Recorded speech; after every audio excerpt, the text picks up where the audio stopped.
Hello, my name is Reverend Dr. Elise Cannon. It's Friday, October 20th. Today is day 14th, day 14. It's been 2 weeks. And at Churches for Middle East Peace, we're going to do our best to stop calling what's happening the war between Hamas and Israel because so many civilians have been affected. And so what do we call it? I don't know that we know the answer to that yet, but I wanted to give you some updates about the ongoing violence. I woke up this morning to updates about the bombing of the St. Porphyrius Church in Gaza. I got news about that last night. I had pictures that were sent to me. We were able to send them to international news sources to be able to call attention.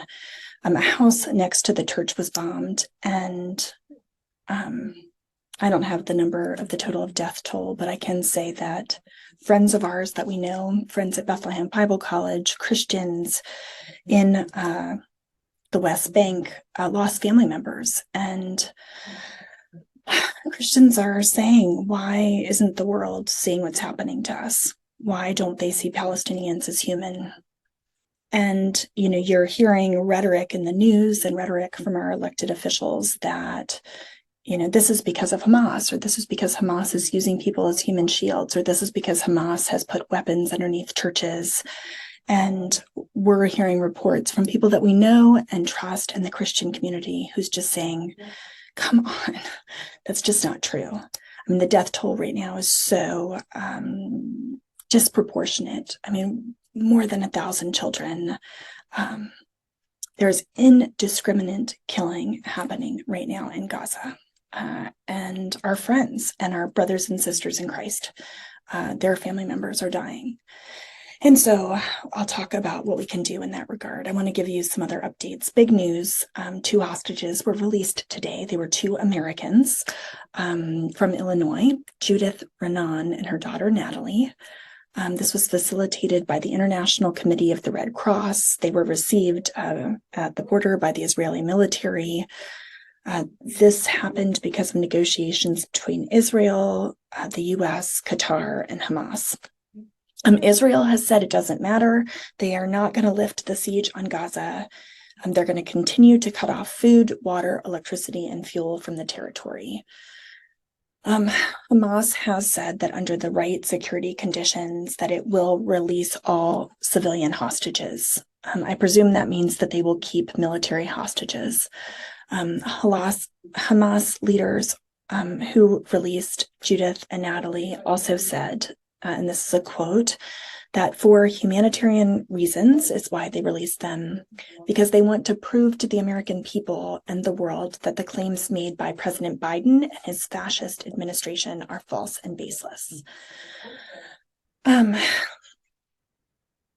Last night, you might have heard President Biden made a speech. He requested $14.3 billion in emergency aid, security aid. I think it's important for us to understand that that most likely means weapons for Israel. And that's in addition to the $9.15 billion that was already earmarked for humanitarian aid to Ukraine, Israel, and Gaza. You may recall that $100 million is supposed to go to the Palestinians for assistance. So Biden's speech proposes $14.3 billion in emergency security aid. We also received news today in text messages and conversations in Gaza that there were warnings sent to Al-Quds hospital that they were asked to evacuate. Now there are, I believe, like 800 patients. We'll have to verify these numbers, but there are several thousand people who are taking refuge there, displaced people who are taking refuge there. The director of the hospital said evacuation is impossible. He reported that this was actually a conversation with someone from the Israeli military saying that they have to evacuate. I haven't heard the news that anything happened to Al-Quds hospital yet, but we wanted to let you know that there were significant concerns about this. It was reported in the news about this call for evacuation.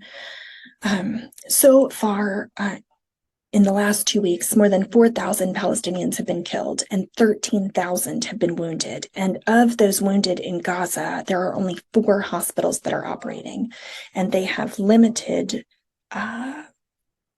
the power plant is turned off, so they have generators, but they have limited gas, they have limited healthcare supplies. I mean, the water is turned off. So the situation, they're just being overrun. And so the idea of them evacuating is illegal according to international law. But the great concern is, will the hospital be attacked or bombed? We did not hear any news that the trucks and humanitarian assistance was allowed through the Rafah border. All of the updates that I got about what happened today did not report that happened. So 2 weeks in and limited water, as of yesterday, each person in Gaza only had 3 liters of water. And that was, for those who were lucky, that was the average. Hamas rockets and Israeli bombing of Gaza is continuing. Israel's also evacuating one of their major cities in the north. The escalations with Hezbollah on the northern border are escalating. We also heard that a U.S. warship shot down 3 cruise missiles and several drones that were launched by Houthi rebels in Yemen that it's believed were potentially targeting Israel, which means that there could be a new front to the conflict. Tensions have continued to rise in the West Bank. Speaking to colleagues and people we know, in Bethlehem and other parts of the West Bank, people are just distraught. In addition to that, today was another day of rage. It's a Friday, and so there were protests. We've heard that in the last 2 weeks, dozens of Palestinians have been killed in clashes. Excuse me. There were just a few other things I wanted you to know about. We do continue to hear from the Israelis that Israel is continuing to prepare for the next stages of combat. It's presumed that would mean a ground invasion. If there is a ground invasion in Gaza, it would mean even more death and destruction. Israel has started to declare their intentions of what they intend to do. They said once Hamas is defeated that they will relinquish responsibility and that they would establish a new security regime in the Strip. We don't know specifically what that means. They were talking about phases of fighting, and they said that their first goal is to assassinate operatives, then to damage infrastructure, and then that there would be lower intensity fighting. And again, Churches for Middle East Peace is calling for de-escalation. We're calling for a ceasefire. We're calling for the water to be turned back on, for immediate humanitarian access and needs to be met. And we're calling for core issues of the conflict, the ongoing occupation of the Palestinian people to be met. So those are the mechanics. That's what happened today. Do please go to our website, www.cmep.org. Several leaders in the Palestinian Christian community issued a letter today that is an open letter to the Western Church, to Western Church leaders and theologians.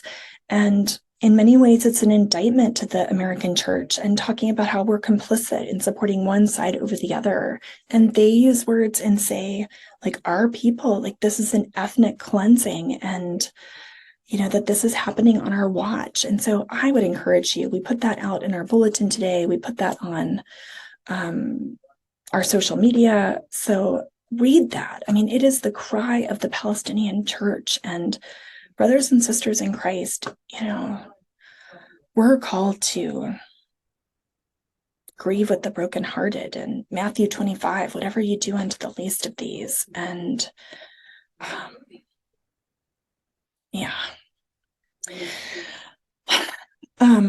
I have also gotten some comments recently that my updates are not empathizing with Jewish suffering, that I'm only reporting on the Palestinian side of the conflict, that I should be more balanced. And, I'm also getting criticized by Palestinians that are saying, hey, you're whitewashing, or you're not really identifying it the way it is. And, I can't imagine what the Jewish people, when we talk about the historic suffering and the fear of attacks and security, I can't imagine what October 7th must have been like. And for people who've lost their loved ones because of the Hamas attacks, or people who their loved ones are currently being held as hostages, I can't imagine that horror.